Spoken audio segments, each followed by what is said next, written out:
We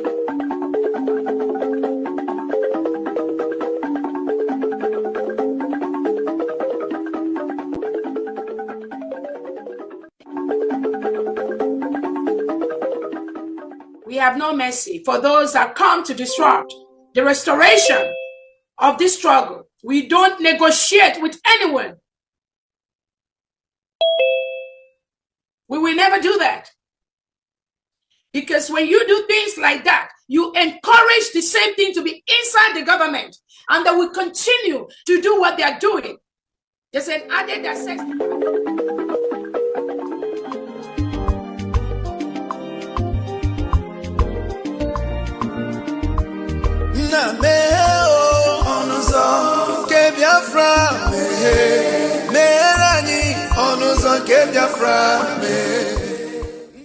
Welcome, fellow Biafrans, lovers of freedom across the world. I welcome you to this amazing platform. Thank you so much for joining me on today's program, and I wish you a very happy new year. Finally, we are now in the year 2025, and as we proceed in the year 2025, we must not forget that we have a lot of responsibilities. Our responsibility in this platform is to give you information and make sure that you have an update on what is going on in Biafra land, more especially things that has to do with the restoration of independent state of Biafra. Today, I am going to share with you a very important video. Please pay attention to this video. In all the information that we see here, you are going to see that they have started again a new deceit to distract us from the restoration of independence of Biafra. We must not be distracted. It is either Biafra or nothing. Mazi Nnamdi Kanu said it to us, and he has not changed his mind. If anybody tries to insinuate that Mazi Nnamdi Kanu have changed, that is a lie. Watch this video from beginning to the end. You will understand that the enemies will never give up. And those of us who are focusing on the restoration of Biafra, we must not give up. Do not get distracted, regardless what you hear or what you see. Always remember that it is Biafran first. All eyes must be on the rising sun. Every eye must be on the rising sun. Do not allow yourself to be carried away with things that are happening around you. The restoration of independent state of Biafra is one thing that we must focus on. We have the United States of Biafra now. Let's watch. First, we'll dive into the powerful call from the Clean Environmental Foundation for a state pardon for the late Ken Saro-Wiwa and the other Ogoni leaders, and the demand for an apology from General Yakubu Gowon for his role in the Nigerian Civil War. Stay tuned as we break down the historical context, the calls for justice, and the implications of these powerful discussions with our team of experts and analysts, definitely serving you the hottest and, of course, the best of information. All right, this is a conversation you won't want to miss. And don't forget to subscribe and, of course, hit the notification bell so you never get to miss an episode of The Issues.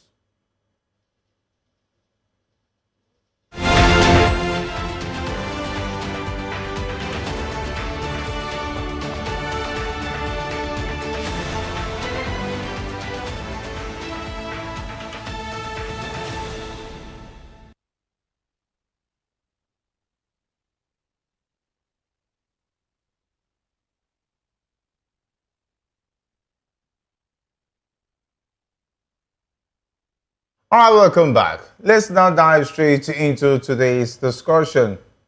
All right, let's start off with the Clean Environmental Foundation. CEF has asked President Bola Tinubu to grant a state pardon to the late Ken Saro-Wiwa and other Ogoni leaders for the victims' families and the establishment of a national monument in Saro-Wiwa's honor, describing his execution as a judicial murder and calling for justice for the marginalized Ogoni people. Saro-Wiwa, a prominent activist against environmental degradation in Ogoni land, was executed in 1995 alongside 8 others after a controversial military tribunal trial. His effort brought international attention to the severe pollution caused by oil companies, particularly Shell, and the Niger Delta, leading to global condemnation and Nigerian suspension from the Commonwealth. In their statement, CEF emphasized the need for the government to rebuild trust with the Ogoni community, asserting that restoring justice is more important than resuming oil exploration in the region. They highlighted the ongoing environmental devastation in Ogoni land and criticized the slow progress in remediation efforts despite recommendations from the United Nations Environment Programme. All right, today I'm delighted to be joined by two esteemed guests. Here in the studio, we have Mr. Peter Anosike. Mr. Anosike is a philosopher, development economist, and best-selling author. He is also an erudite commentator on economy, finance, politics, and power. Great to have you join us. Thank you for having me. Always a pleasure. And of course, also joining us virtually is Mr. Andrew Ajayi, a public affairs analyst and social commentator and a lead advocate for Foundation for Character Reformation and Integration in Nigeria. You understand, he's not here with us, but definitely we'll get to have him as the show progresses. So definitely we're flying solo at the moment with Mr. Anosike. Okay, Mr. Anosike, why has it taken so long for the Nigerian government to acknowledge the injustice of Ken Saro-Wiwa's execution and address the ongoing environmental devastation in Ogoni land? Well, for me, I don't really know. The case has not been reviewed to know whether it was injustice or not, because they were accused of murder. They were accused of murder. Saro-Wiwa's men allegedly got some people, called them vultures, and killed them. Understand me? Which the government then of Sani Abacha was not happy. So they were tried and executed for murder. So what people should be asking is for a review of that case. This is what people should be asking for a review of that case, whether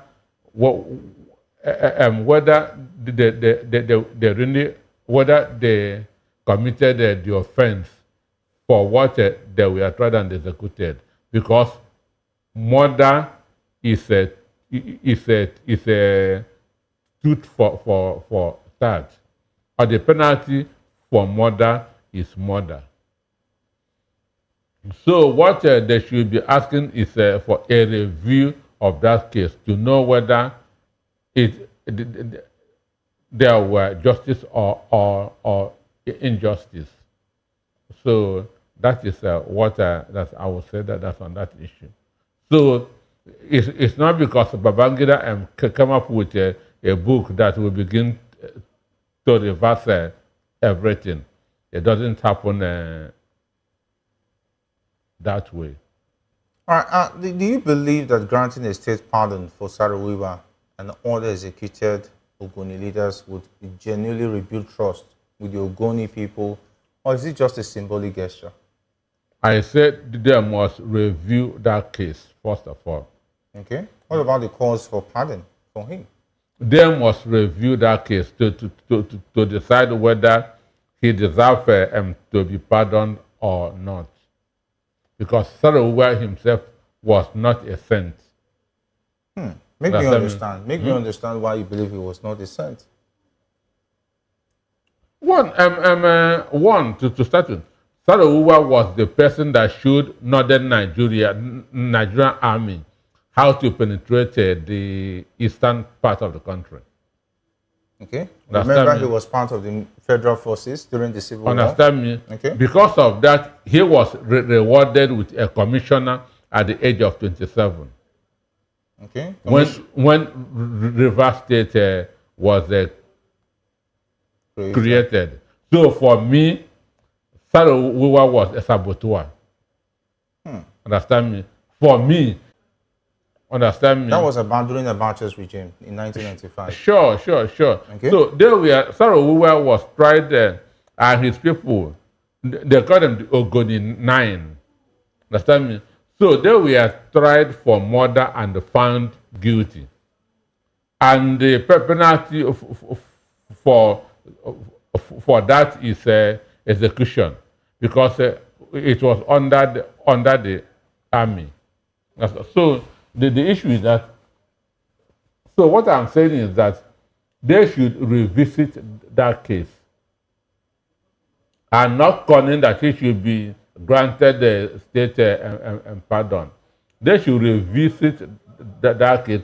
If he was unjustly tried and executed, then he should be forgiven and granted pardon. Due process must be followed in anything in this country. Saro-Wiwa has a relationship with Mohammed Sani Abacha. Even upon he never believed that Abacha would be on the head of state and he would be executed. What was his issues with General Sani Abacha at the time or before then? What was the history that he shared with Abacha for Abacha's government to go as far as executing him? I say when Abacha was in Rivers State in the early 70s, Saro-Wiwa has a relationship with Abacha because as Saro-Wiwa became a commissioner at 27. Okay. So and he's very vocal. So people know him, and that Abacha was one of his friends. Understand me? Understand because he worked for the Nigerian army against against Eastern Nigeria then, and he was rewarded with a commissioner. So he thought that he has done good for the Nigeria military. The reason why he did not believe that Nigerian military, the people that he worked for, would execute him. Understand me? Even when he was being executed, his father made a statement so that his son wasted all his years working for his enemies, being the Nigerian army. Okay, due to his relationship with the Nigerian army, do you believe that maybe Saro-Wiwa went wild in his activism and that would have maybe infuriated those in the army, most especially General Sani Abacha at the time? I said he was tried, he and his group were tried over murder and they found guilty. But he had thought that Abacha would save him. Okay. Understand? Due to his relationship. Due to his relationship. But this is Abacha in 1970 was see Abacha in 1996. Okay, so this is what he should have asked him. So he has confidence that mind you, some time ago, one man from the north said that said that the oil wells in the Niger Delta belong to them. Understand me? So they have this sense of entitlement.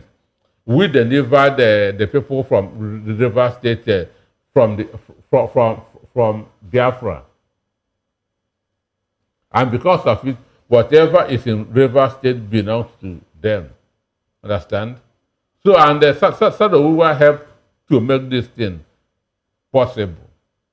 I also remember that in 2009, Shell paid out $15.5 million in an out-of-court settlement intended to resolve a lawsuit brought against it in 1996 on behalf of the members of the Saro-Wiwa family and others. And taking a look at this out-of-court settlement, Saro-Wiwa formed the MOSOP. Understand me? MOSOP, yes. Understand me? So MOSOP meaning? That's a movement for the survival of Ogoni people. Okay, MOSOP. Okay. Understand me? So that was the umbrella that he was using for his agitation for better life. Because one, in Ogoni, they are suffering from environmental degradation, gas, flaring. Then they cannot drink water, they cannot farm, oil spillage, which is a genuine cause. Definitely. But you have no right to kill anybody. In trying to prove. It is only a court of competent jurisdiction that can find somebody guilty, understand me, and sentence to death, not an individual. So that's where they erred. Okay. Are you saying that Saro-Wiwa was complicit in the murders of the death of the four Ogoni chiefs? That's what I'm saying. That they should call for the review of the case to know whether he went overboard. But I know that he was bubbling with confidence because, becoming a commissioner at 27, understand me, then having a relationship with the powers that be of the day, the Motana and Mohammeds, the Wushishis, the Babangidas, understand me, the Abachas and so on and so forth. Okay, if there's call, But they betrayed him that's at the end of the day. okay, if there's call that he should be granted pardon. No, they should review all the case Yeah. first of Why all. should they review the case if there's nothing wrong with the case? To know whether the trial, whether due process was followed in finding him guilty. Would there be a need for a call to revisit that case if that case was actually fairly done in terms of deciding whether he was guilty or not? Because if you take a look at it, we all know how the military works in terms of their tribunal, military juntas, and so on and so forth. So can they authoritatively say, okay, let's just look at the military. They made a big decision and there's no need to review it. But even if they review it and find out that he was not guilty, what next? Then if they review and find out that he's not guilty, that's when they will now be making some demands. Okay. Understand me?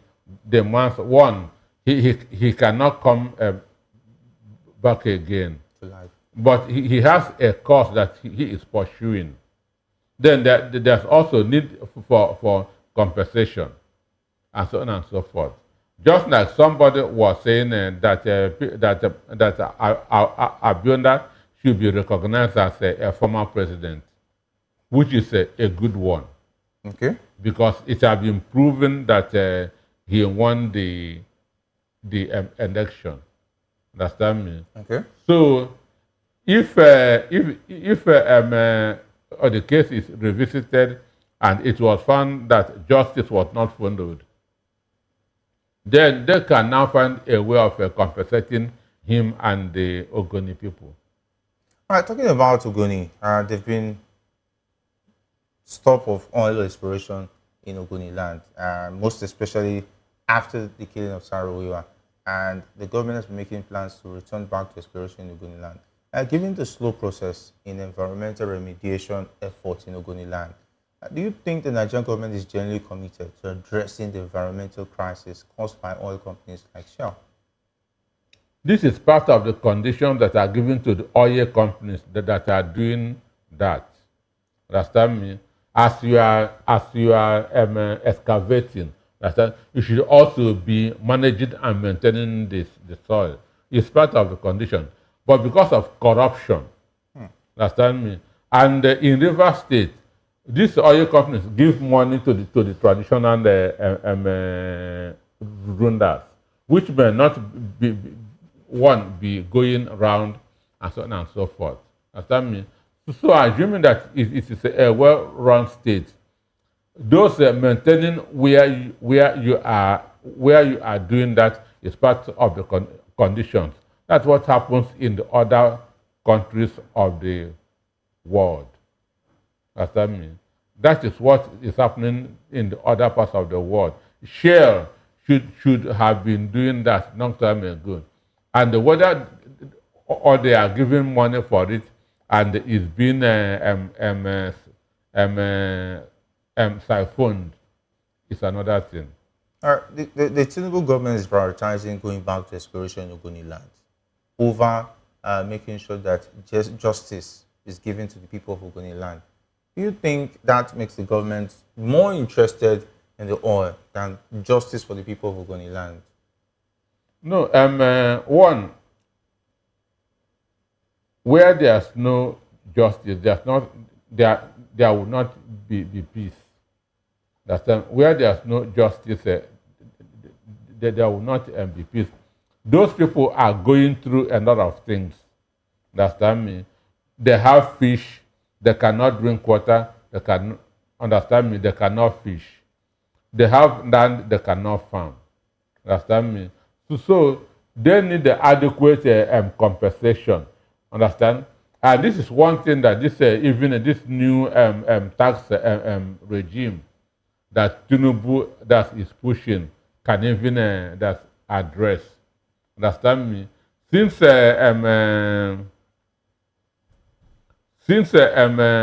source of where something is coming from is given a 60%, understand? They can use some of this in addressing the environmental and human challenges being encountered that in those areas. So for me, the Tinubu government should show human face, understand, when it comes to the people there. Okay. Anyway, the government of Tinubu has promised that they were going to review and, of course, honor the memory of Ken Saro-Wiwa since he came into power, and he has been making moves to make sure that exploration returns back to the Ogoni land. But some are also questioning the motive, whether it's born out of a genuine process or just because they want to increase, talking about the quota of oil exploration in Nigeria according to meet OPEC standard, or just because they want to help the Ogoni people to make sure that while exploring, the people of Ogoni are given justice. Well, one, for me, Ogoni people, like most other parts of Nigeria, need help. They need both local and international help. Shell has made a lot of money from there. Understand? So some of this money is supposed to be used in the development of the area, because it is the money from Ogoni and the other riverine areas that they use in making Abuja and Lagos what it is. So the hen that is laying this golden eggs need to be appreciated and rewarded. Okay, let's go back to the next conversation, where Nigerian Senator Victor Ume, representing Anambra Central, has called for former military head of state General Yakubu Gowon to apologize to the Igbo people and document his role in the Nigerian Civil War. Ume emphasized that Gowon should provide a detailed account of the war, especially in light of former military ruler Ibrahim Babangida's recent statement clarifying that the 1966 coup was not led by the Igbos. And Ume criticized Gowon for avoiding discussions on his responsibility during the war, and also him to acknowledge the negative impact his actions had on the Igbo people, including the associated massacres. He believes that Gowon owes the Igbo community a clear apology for his handling of the conflict. The senator also stressed the importance of national reconciliation, arguing that Igbos have been treated with contempt by successive administrations. He called for a change in the government's attitude toward the Igbo people, advocating for their equal treatment and full reintegration into Nigerian society. Right.